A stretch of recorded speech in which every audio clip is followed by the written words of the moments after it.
راحت یہ دل پائے، وہ مسکن ہے خلافت کا جہاں راحت یہ دل پائے۔ السلام علیکم پیارے حضور۔ میرا سوال تھا کہ میں نے سنا تھا کہ جس گھر میں کتا ہوتا ہے اس گھر میں فرشتے نہیں آتے، تو جو وہ بندہ کر رہا ہوتا ہے وہ فرشتے لکھتے ہیں کہ کیا اچھا کر رہا ہوتا ہے کیا برا۔ تم نے 2 سوال کر دیے ہیں، تمہارے 2 سوال ہیں کہ 1 سوال ہے؟ ہیں؟ ایک 2 مختلف سوال ہیں تمہارے۔ پہلا سوال یہ ہے کہ جس گھر میں کتا ہو اس میں فرشتے نہیں آتے، ٹھیک ہے؟ اس سے مراد یہ ہے، قرآن شریف میں تو یہ بھی آیا کہ تم جو جانور تم سکھاتے ہو جن کو ہیں، اور اس میں تمہارے کتے بھی شامل ہیں،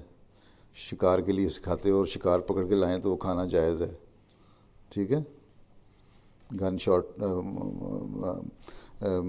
گن ڈاگز ہوتے ہیں جو شکاری تے جاتے ہیں، باہر لے کے جاتے ہیں، مارا فیزنٹ مارا تیتر مارا وہ جا کے پک کر کے لے آتے ہیں، ریٹریور ہوتے ہیں وہ اٹھا کے لے آتے ہیں، اور ان کا کھانا بھی جائز ہے، قرآن شریف تو کہتا ہے،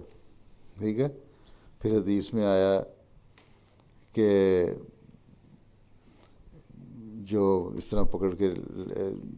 لے آئیں شکاری کتے ان کا بھی کھانا جائز ہے۔ پھر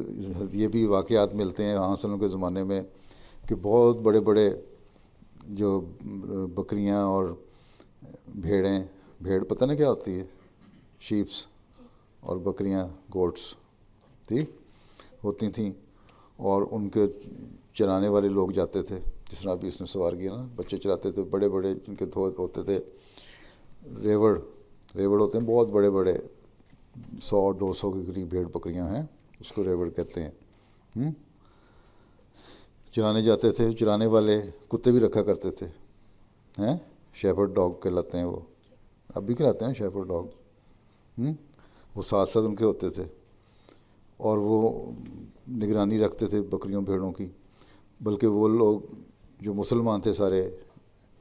جو بکریاں بھیڑوں کو باہر لے کے جاتے تھے، انہوں نے کتے رکھے ہوتے تھے، ان کے کتے کپڑوں کو ہاتھ بھی لگا لیتے، مطلب منہ بھی لگا لیتے تھے، جسم بھی ٹچ کر لیتے تھے، اور ان کے پاس اتنے کپڑے بھی نہیں ہوتے تھے کہ کپڑے بدل کے جائیں۔ اسی طرح وہ مسجد میں آ کے نماز بھی پڑھ لیا کرتے تھے، تو نماز پڑھتے ہوئے تو اگر نیک آدمی ہو تو نماز پڑھتے ہوئے تو اللہ تعالیٰ کے قریب آدمی ہو جاتا ہے، فرشتے کیا چیز ہیں، ٹھیک ہے نا؟ اس لیے یہ یوں ہی کہانیاں بنائی ہوئی ہیں کہ جس سے گھر میں کتے ہوں اس کے فرشتے نہیں آتے، اس لیے کہ شوق بلا وجہ شوقیہ کتے نہ پالو۔ پھر یہ بھی ہے کہ حفاظت کے لیے کتے رکھنا جائز ہے، ٹھیک ہے؟ شکار کے لیے بھی کتے رکھنا جائز ہے، ٹھیک ہے؟ شیفرڈ ڈاگ وغیرہ رکھتے ہیں جو بڑے بڑے ہرٹس، وہ بھی جائز ہیں، ٹھیک ہے؟ مقصد اس کا مطلب یہ ہے کہ انسان کا نفس جو ہے نا اس کا اندر، وہ ایسا نہیں ہونا چاہیے گندا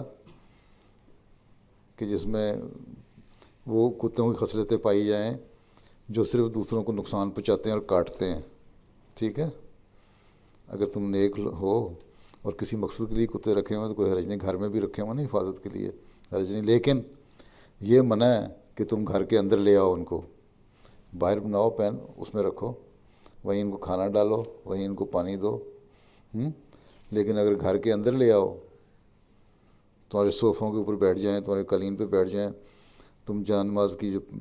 تمہاری ہے اس پہ جا کے بیٹھ جائیں، گند کرتے رہیں، کیونکہ گندے پیر لے کے آتے ہیں، وہ چیز غلط ہے۔ پھر ان میں بیماریاں بھی ہوتی ہیں کئی قسم کی، بال وغیرہ جھڑتے ہیں، اسی طرح بلیوں کے بال بھی جھڑتے ہیں، وہ بھی گند لے کے آتی ہیں تو وہ بھی غلط کرتے ہیں۔ تو وہاں سے گھر سے باہر رکھو تاکہ گھر کی صفائی رہے، باقی گھر میں رکھنے میں کوئی اگر کسی مقصد کے لیے رکھا ہوا ہے، لیکن اگر یوں اٹھا کے ہر وقت اپنی گود میں اٹھائی پھرو جس طرح یہاں لوگ اٹھائے پھرتے ہیں اور ان کے منہ چومتے رہو، یہ چیزیں غلط ہیں، ٹھیک ہے؟ ہاں، اپنا نفس، اپنا اندر، اپنا دل جو ہے وہ صاف رکھو، وہ ایسا نہیں ہونا چاہیے ایسے گندے کتے کی طرح جو ظاہر طور پہ بھی گندا ہو اور لوگوں کو بھی کاٹنے والا ہو، ٹھیک ہے؟ اس کی یہ مراد۔ دوسرا تمہارا سوال یہ تھا کہ فرشتے ہیں، دائیں اور بائیں دو فرشتے بیٹھے ہوئے ہیں، ٹھیک، وہ تم اچھا اور کام اور برا کام کرو تو وہ لکھتے جاتے ہیں، ٹھیک ہے، وہ لکھتے جاتے ہیں، وہ جا کے نا مرنے کے بعد پیش کر دیں گے تمہارا حساب کتاب، بلکہ روزانہ کا روزانہ ہی پیش کر رہے ہیں، کس نے اچھے کام کیے کس نے برے کام کیے، ٹھیک، اس لیے تم اچھے کام کیا کرو تاکہ تمہاری دائیں طرف بیٹھا ہوا فرشتہ جو ہے نا وہ اچھے اچھے کام ہی لکھا کرے، ٹھیک۔